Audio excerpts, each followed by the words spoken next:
నమస్తే masters, welcome to Shri గిజ. గురుదేవుల ఆశ్రమంలో గడిచిన కాలంలో యోగానంద జీవిత సారాంశం గురించి తెలుసుకుంటున్నాం. దబ్రూ వల్లభ్ గారు ఏకాంత వన్య ప్రదేశంలో తన శిష్యుల్ని చుట్టూ కూర్చోబెట్టుకున్నారు. పవిత్ర గ్రంథమైన భగవద్గీత వాళ్ళ ముందు తెరిచిపెట్టి ఉంది. వాళ్ళు ఒక శ్లోకం మీద అరగంట సేపు నిలకడగా చూపు నిలిపి ఉంచి తర్వాత కళ్ళు మూసుకున్నారు. మరో అరగంట గడిచిపోయింది. గురువుగారు దాని మీద టూకీగా వ్యాఖ్యానం చేశారు. ఒక గంట సేపు వాళ్ళు నిశ్చలంగా ధ్యానం చేశారు. చివరికి గురువుగారు మాట్లాడారు. శ్లోకం అర్థం చేసుకున్నారా అని. చేసుకున్నామండి అని శిష్య బృందంలో ఒకడు నొక్కి చెప్పడానికి సాహసించాడు. లేదు, పూర్తి కాదు అన్నారు. శతాబ్దాల తరబడిగా భారతదేశానికి పునరవ్యవనం ప్రసాదించడానికి ఈ మాటలకు శక్తినిచ్చిన ఆధ్యాత్మిక జీవన శక్తిని అన్వేషించు. మౌనంలో మరొక గంట గడిచిపోయింది. గురువుగారు శిష్యుల్ని పంపించేసి శ్రీ యుక్తేశ్వర్ గారి వైపు తిరిగారు. మీకు భగవద్గీత తెలుసా అని. తెలియదండి అన్నాను. నా కళ్ళు, నా మనసు ఆ పుస్తక పుటల్లో చాలాసార్లు పరిగెత్తాయి, కానీ నిజంగా తెలియదండి అన్నాను. వందల కొద్దీ జనం దీన్ని వేరుగా సమాధానం ఇచ్చారు. మహాసాధువు మా గురుదేవుల వైపు చిరునవ్వు నవ్వారు. పవిత్ర గ్రంథ సంబంధమైన సంపదను బయటకు ప్రదర్శించడంలో నిమగ్నమైన వారికి అమూల్యమైన ముత్యాల కోసం మౌనం లోపలికి మునగడానికి సమయం ఏముంటుంది? శ్రీ యుక్తేశ్వర్ గారు తమ శిష్యుల అధ్యయనానికి కూడా ఏకాగ్రత చిత్తంతో కూడిన అదే తీవ్ర పద్ధతిలో సాగేటట్టు నడిపించేవారు. జ్ఞానాన్ని వంట పట్టించుకునేది తనలో ఉన్న అణువు ద్వారా కానీ కళ్ళతో కాదు అన్నారు ఆయన. ఒకానొక సత్యాన్ని గురించి నీలో ఉన్న ప్రగాఢ విశ్వాసం కేవలం నీ మెదడులో మాత్రమే కాక నీ అస్తిత్వం అంతా వ్యాప్తమై ఉన్నవాడు. నువ్వు దాన్ని అర్థం చేసుకోవడానికి సంకోచిస్తావు. ఆధ్యాత్మిక సిద్ధికి పుస్తక పరిజ్ఞానానికి అవసరమైన ఒక మెట్టులా పరిగణించవలసిన ధోరణి ఏదీ విద్యార్థిలో పొడగట్టకుండా నిరుత్సాహపరిచేవారు. ఋషులు ప్రగాఢమైన జ్ఞానాన్ని ఒక్కొక్క వాక్యంతో ఇమిడ్చి రాస్తే విద్వాంసులు వాటిని వ్యాఖ్యానించడంలో తరతరాలుగా పూర్తిగా నిమగ్నులై ఉన్నవారు అన్నారు ఆయన. అంతులేని సాహిత్య వివాదం మందబుద్ధులకే. దేవుడున్నాడు అన్న చింతన కన్నా కాదు, దేవుడి గురించి చింత కన్నా శీఘ్రంగా ముక్తిని ప్రసాదించేది మరొకటి ఏముంది? కానీ మానవుడు సరళత వైపు అంత సులభంగా మలడు. బుద్ధివాది దేవుడు ధ్యేయంగా పెట్టుకోవడం అరుదు. అంతకన్నా విద్యా సంబంధమైన ఆడంబరాల మీదే దృష్టి నిలుపుతాడు. తాను అటువంటి పాండిత్యం గడించినందుకు అతని అహం సంతృష్టి చెందుతుంది. లౌకికమైన తమ హోదా కానీ సంపత్తిని కానీ సగర్వంగా సృహలో ఉంచుకున్న వాళ్ళు మా గురుదేవుల సాన్నిధ్యంలో తమకు ఉన్న వాటికి తోడు వినయాన్ని కూడా చేర్చుకోవడం అసంభవం. ఒకసారి స్థానికంగా ఉండే మెజిస్ట్రేట్ గారు ఒకరు పూరీలో సముద్ర తీరాన ఉన్న ఆశ్రమంలో ఇంటర్వ్యూ కావాలని కోరారు.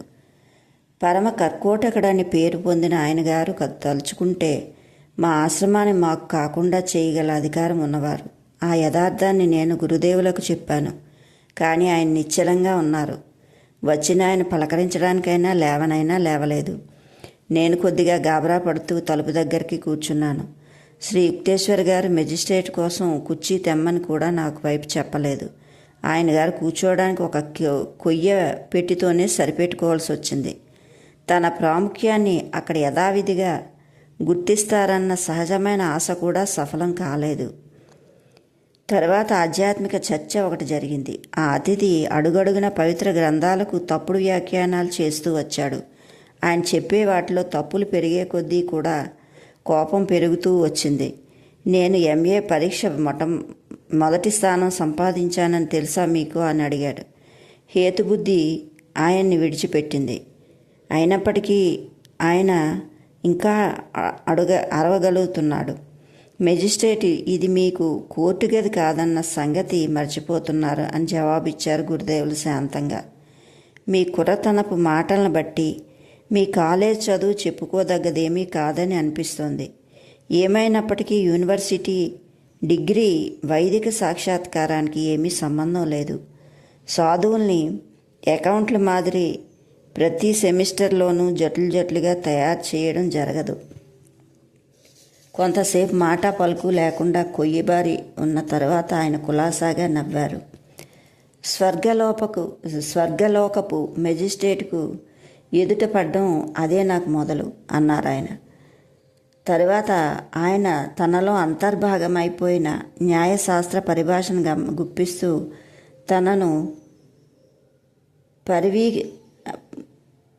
తనను శిష్యుడిగా స్వీకరించమని లాంఛనపూర్వకంగా అభ్యర్థించారు.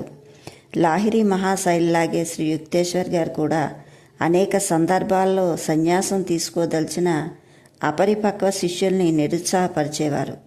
దైవ సాక్షాత్కారం పొందని కాషాయ వస్త్రం ధరించడం సమాజాన్ని తప్పుదారి పట్టిస్తుందనేవారు గురుదేవులిద్దరూ. సన్యాసానికి బాహ్యమైన చిహ్నాల్ని మర్చిపోండి. అవి మీలో మిథ్యాహంకారాన్ని కలిగించి హాని చేయవచ్చు. మీరు నిబ్బరంగా ప్రతిరోజు సాధించే ఆధ్యాత్మిక ప్రగతి కన్నా ముఖ్యమైనది మరొకటి లేదు. అందుకు క్రియాయోగాన్ని ఉపయోగించండి అన్నారు. మనసు విలువను గడించడానికి సాధు ఒక నిశ్చయమైన ప్రామాణికాన్ని ఉపయోగిస్తారు. ఒక చోటు నుంచి మరొక చోటికి మారుతుండే ప్రపంచపు కొలబద్ధతకు అది భిన్నమైంది. మానవులు వాళ్ళ దృష్టిలో వాళ్ళకే చిత్రవిచిత్రమైన వన్నెల్లో గోచరిస్తారు. వాళ్ళని గురువు రెండు తరగతులుగా విభజిస్తారు. దేవుణ్ణి అన్వేషించని అజ్ఞానులు, అన్వేషించే జ్ఞానులు అని. మా గురుదేవులు తమ ఆస్తి వ్యవహారాల నిర్వహణకు సంబంధించిన వివరాలను స్వయంగా చూసుకునేవారు. అధ్యయనానికి వెనకాడని వ్యక్తులు కొందరు ఆయన్ని పెద్దల నుంచి సంక్రమించిన భూమిని స్వాధీనం చేసుకోవడానికి అనేక సందర్భాల్లో ప్రయత్నం చేశారు. దృఢ నిశ్చయంతో న్యాయస్థానంలో దావాల ద్వారా శ్రీ యుక్తేశ్వర్ గారు ప్రతి ప్రత్యర్థిని ఓడించారు. బిచ్చమెత్తుకునే గురువుగారు కానీ తమ శిష్యులకు భారం కానీ ఎన్నడూ బతకడం ఇష్టం లేక ఆయన బాధాకరమైన ఈ అనుభవాల్ని తల వగ్గాల్సి వచ్చింది. భయానకమైన నిష్కపటం గల మా గురువుగారు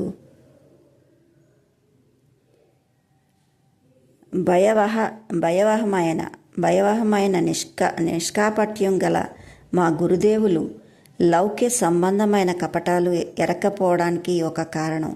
ఆయనకు గల ఆర్థిక స్వాతంత్రం, తమను పోషించే వాళ్ళని పొగడవలసి ఉన్న గురుదేవుల మాదిరిగా కాకుండా మా గురుదేవులు ఇతరుల సంపద తాలూకా బాహ్య ప్రభావాలు కానీ సూక్ష్మ ప్రభావాలు కానీ తమ మీద పనిచేయని వారు ఏ అవసరానికైనా సరే ఆయన ఒకరిని డబ్బు అడగడం కానీ సూచనగా చెప్పడం కానీ నేనెన్నడూ వినలేదు.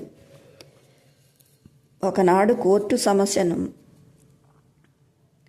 అందించడానికి కోర్టు ఉద్యోగి ఒకడు శ్రీరాంపూర్ ఆశ్రమంకి వచ్చాడు. కనాయ్ అనే శిష్యుడు నేను అతన్ని గురుదేవుల సన్నిధికి తీసుకెళ్లాను. శ్రీ యుక్తేశ్వర్ గారి పట్ల ఆ ఉద్యోగి చూపిన ధోరణి దారుణంగా ఉంది. మీరు ఈ ఆశ్రమ నీడలో వచ్చి కోర్టు గదిలో న్యాయమైన గాలిని పీల్చుకునేటట్టయితే మీ ఒంటికి మంచిది అన్నాడు అతను తిరస్కార భావంతో. నేను ఒప్పుకోలేదు. అమర్యాదగా మరొక మాట బయటకు వచ్చిందా నువ్వు మట్టి కరుస్తావు అంటూ అతన్ని ఎదిరిస్తూ ముందుకెళ్ళాను. కనాయ్ కూడా ఆ ఉద్యోగి మీద అరిచాడు, నీచుడా, ఈ పవిత్రమైన ఆశ్రమం వచ్చి అవాకులు చెవాకులు పెళ్తావా అని. కానీ గురుదేవులు తన తిట్టేవాణ్ణి కాయడానికి ఎదురుగా వచ్చి నిలబడ్డాడు. ఏమీ లేని దానికి అలా ఆవేశపడకండి, అతను ఒక న్యాయమైన విధి నిర్వహిస్తున్నాడు అన్నారు. ఆ ఉద్యోగి తనకు ఎదురైన విభిన్న ఆధారాలకు చకితుడై గౌరవ పురస్కరణగా క్షమాపణ చెప్పుకొని అక్కడి నుంచి ఉడాయించాడు. అంత ఉగ్రమైన సంకల్ప శక్తి గల గురుదేవులు లోపల ఎంత శాంత స్వభావంలో గ్రహించినప్పుడు ఆశ్చర్యం కలిగింది.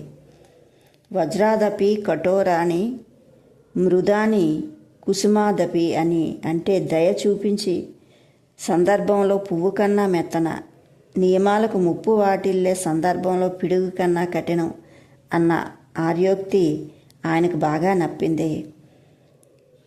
బ్రౌనింగ్ కవి చెప్పినట్టు తాము చీకట్లో ఉన్నందువలన వెలుగు ఓపలేని వాళ్ళు ఈ ప్రపంచంలో ఎప్పుడూ ఉంటూనే ఉంటారు. అప్పుడు బయటవాడు ఒకడొచ్చి తాను ఊహించుకున్న ఏదో ఇబ్బందిని ఉద్రేకపడి శ్రీ యుక్తేశ్వర్ గారిని నిందించేవాడు. మనసు బెదరని మా గురుదేవులు అతని ఆరోపణలో సత్యలేశమైనా ఉందేమో అని చూడ్డానికి ఆత్మవిమర్శన చేసుకుంటూ అతను చెప్పేది వినమ్రంగా వినేవారు. అటువంటి సంఘటనలు గురుదేవుల అద్వితీయమైన సూక్తులు ఒకదాన్ని నాకు గుర్తుకు తెచ్చాయి. కొందరు ఇతరుల తల్ల తెగ్గోసేసి తాము ఎత్తుగా కనబడాలని చూస్తారు అన్నారు. సాధువులు వ్యక్తమయ్యే అమోఘమైన ప్రశాంతత ఏ ఉపదేశం కలిగించలేని ప్రభావం కలిగిస్తుంది. కోపము నిదానం వచ్చేవాడు బల పండితుడి కంటే బలిష్ఠుడు. తన ఆత్మను తాను పాలించుకునేవాడు. ఒక పటాన్ని పట్టుకున్న వాడికన్నా గొప్పవాడు. రాజతేజో విరాజమానులైన మా గురుదేవుల మనస్సు కీర్తి మీద కానీ లౌకిక లబ్ధి మీద కేంద్రీకరించి ఉంటే ఆయన సులువుగా ఒక రాజాధికారో ప్రపంచాన్ని గడగడలాడించే యూదుడో అయి ఉండేవాడని తరచూ అనుకుంటూ ఉండేవాడిని. వాటికి బదులు ఆయన కోపం, అహంభావం అనే ఆంతరిక దుర్గాలని కూలగొట్టడానికే పూనుకున్నారు. వాటి పతనమే మానవుడికి ఔన్నత్యానికి నిదర్శనం. Okay masters, thank you. Like, share, subscribe.